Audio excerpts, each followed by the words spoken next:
नमस्कार, आप देख रहे हैं गुड मॉर्निंग टीवी और मैं हूं आपके साथ छवि। कोरोना संक्रमण को देखते हुए जेलों में बंद कैदियों को पैरोल पर रिहा करने के बाद अब जेल प्रशासन ने उनकी छुट्टी की अवधि बढ़ाने का फैसला किया है।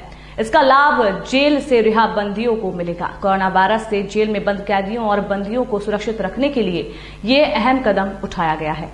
जेल प्रशासन द्वारा कोरोना वायरस से बंदियों को सुरक्षित रखने के लिए जेल के अंदर बंदियों की संख्या कम करने का प्रयास किया गया था। 29 मार्च को महामारी के खतरे को ध्यान में रखते हुए जेलों में बंद कैदियों की संख्या को कम करने के उद्देश्य से उन्हें 60 दिन के पैरोल पर रिहा करने का आदेश जारी किया गया था। उक्त आदेश के परिपालन में केंद्रीय जेल रीवा ने अपने बंद करीब 175 कैदियों को 60 दिन के पैरोल पर रिहा किया गया था। 30 अप्रैल से 4 मई के बीच में सभी कैदियों को रिहा कर दिया गया था। उक्त कैदियों की छुट्टी की अवधि अब 60 दिवस से बढ़ाकर 120 दिन कर दी गई है। दरअसल इस समय कोरोना वायरस काफी तेजी से फैल रहा है। जेल के बाहर पैरोल पर गए कैदियों के संक्रमित होने की संभावना है, जिससे जेल में बंद दूसरे कैदियों को भी खतरा उत्पन्न हो सकता है। इसे ध्यान में रखते हुए उनकी पैरोल की अवधि बढ़ा दी गई है, ताकि वे अपने घरों में ही सुरक्षित रहें और जेल के अंदर मौजूद बंदियों को भी किसी तरह का खतरा न रहे। शासन के इस कदम से पैरोल पर गए बंदियों को लाभ मिलेगा। जेल प्रशासन अब उनको पत्र के माध्यम से पैरोल की अवधि बढ़ाने की जानकारी दिलवा रहा है। ये जेल से पैरोल में बंदी रिहा हुए तो उनकी सजा बढ़ाई, वो जो छुट्टी है बढ़ाई गई है।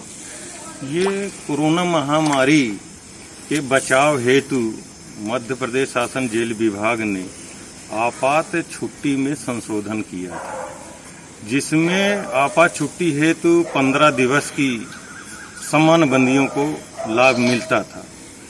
लेकिन जब से ये कोविड-19 कोरोना महामारी आई तो हमारे डीजी साहब माननीय संजय चौधरी साहब ने इसमें विचार किया और माननीय उच्चतम न्यायालय द्वारा निर्देशित हाई पावर कमेटी में निर्णय लिया गया कि आपात छुट्टी में बंदियों को छोड़ा जाए, जिससे जो जेलों में अति संकुलता ओवर क्राउड है वो कम किया जाए। इस पर विचार हुआ और हाई पावर कमेटी ने निर्णय किया।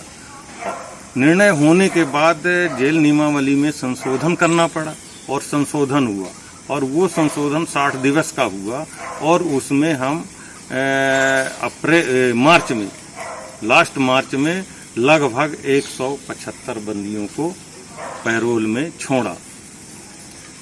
लेकिन ये महामारी का प्रकोप दिनों दिन बढ़ता जा रहा है और उनके 60 दिवस लगभग 15 या 30 मई के लगभग हो जाएंगे। इसके मद्देनजर रखते हुए फिर डीजी साहब ने निर्णय लिया कि अभी इनके कोरोना महामारी अभी ठीक हुई नहीं, बढ़ रही है, इनकी छुट्टी बढ़ाई जाए। उसमें भी संशोधन करना पड़ा नियम में और हाई पावर कमेटी में गया, वो निर्णय लिया गया और उसमें संशोधन हुआ और कल माननीय डीजी साहब का निर्देश आया है कि 60 दिन की जगह अब 120 दिन बंदी पैरोल में बाहर रहेंगे। सर, ये जो अवधि है उनकी जो छुट्टी के समय सीमा उसमें कटौती हुई, बल्कि एक तरह से सजा के रूप में। हाँ, ये अवधि जो 4 महीने की अवधि में बाहर रहेंगे ये सजा में जोड़ा जाएगा, वो सजा ही काट रहे हैं। सर, कितने बंदियों को भेजा गया अभी तक? 175 बंदियों को यहाँ से भेजा गया है और तमाम मध्य प्रदेश जेलों में बहुत से बंदी हैं। लेकिन ये बहुत अच्छी बात है और डीजी साहब ने इसमें काफ़ी प्रयास किया है और इसका बंदियों को लाभ मिल रहा है और ये संक्रमण से जेल में सुरक्षित है और बचाव के बहुत प्रयोग किए जा रहे हैं। अभी हमारे क्षेत्र में तो कहीं कोरोना का मरीज जेल में अभी आया नहीं। खबर में फिलहाल इतना ही। आगे के अपडेट्स के लिए बने रहिए गुड मॉर्निंग टीवी के साथ। नमस्कार।